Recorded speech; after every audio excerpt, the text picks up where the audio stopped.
નમસ્કાર, આપ જોઈ રહ્યા છો નેશન પ્લસ ન્યૂઝ. હું છું આપની સાથે હેતલ ભગત. આણંદ નગરપાલિકાના દબાણ વિભાગના કર્મચારીઓ પર હુમલો કરવામાં આવ્યો હતો. આણંદ વિદ્યાનગર રોડ પર નગરપાલિકાની દબાણ શાખાની ટીમ દબાણ હટાવવા ગઈ હતી. દબાણ હટાવવાની કામગીરી દરમિયાન કોઈ અજાણ્યા શખ્સોએ આવીને દબાણ શાખાના કર્મચારી પર હુમલો કર્યો હતો. નગરપાલિકાના પ્રમુખ, ચીફ ઓફિસર અને હુમલાનો ભોગ બનનાર પીડિત કર્મચારી આણંદ ટાઉન પોલીસ મથકે પહોંચ્યા હતા. હુમલાનો ભોગ બનનાર પીડિત કર્મચારીએ આણંદ ટાઉન પોલીસ મથકે ફરિયાદ દાખલ કરવાની તજવીજ હાથ ધરી છે.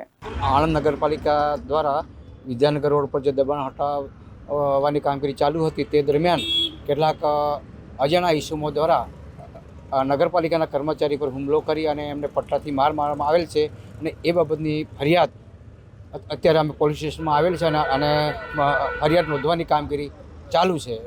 આ બાબતે ફરિયાદ નગરપાલિકાના કર્મચારી દ્વારા નોંધવામાં આવેલ છે. સાહેબ, જનરલી દબાણ હટાવવા જતા હોય ત્યારે સામાન્ય રકઝક તો થતી જ હોય છે દરેકને, પરંતુ આ રકઝક ઉગ્ર કેમ બની? રકઝક ઉગ્ર એટલે બની કે જે ઈસમો દ્વારા જે સર્કલની નજીકમાં ટ્રાફિકને અડચણરૂપ જે ટેમ્પો ઊભી રાખીને જે ફ્રૂટ વેચતા હતા અને એ અમારા દબાણ ટીમે એ લારીઓ અને એ ટેમ્પીઓ હટાવતા ઉગ્ર રજૂઆત થયેલ. સાહેબ, એવો પણ આક્ષેપ લગાવવામાં આવ્યો છે અને જે વિડીયો આવ્યા છે એ વિડીયોમાં પણ આક્ષેપ છે કે વાલા દવલાની નીતિ થઈ રહી છે. નગરપાલિકા દ્વારા કોઈ વાલાદરની અને નીતિ કરવામાં આવેલ નથી. જે રોડની માર્જિનવાળી જગ્યામાં જ્યાં ટ્રાફિકને નડતરૂપ નથી થતી એવી જગ્યાઓએ નગરપાલિકાએ હંગામી ભાડાપટ્ટા આપેલ છે, જેથી કોઈ વાલાદેવ નીતિ કરેલ નથી. સાહેબ, આ માથાભારે જે દબાણ કરતાઓ છે એમને શું કહેવા માંગશો આ પ્રકારના વલણ સામે?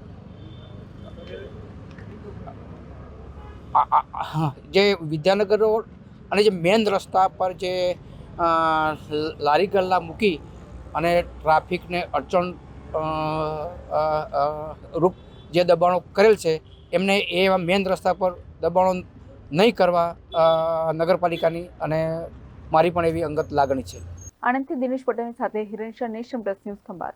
સમાચારોના સતત અપડેટ મેળવવા માટે અમારી નેશન પ્લસ ન્યૂઝની યુટ્યુબ ચેનલને સબસ્ક્રાઇબ કરો, બેલ આઇકન દબાવો અને જોડાયેલા રહો ફેસબુક, ઇન્સ્ટાગ્રામ અને ટ્વિટર પર.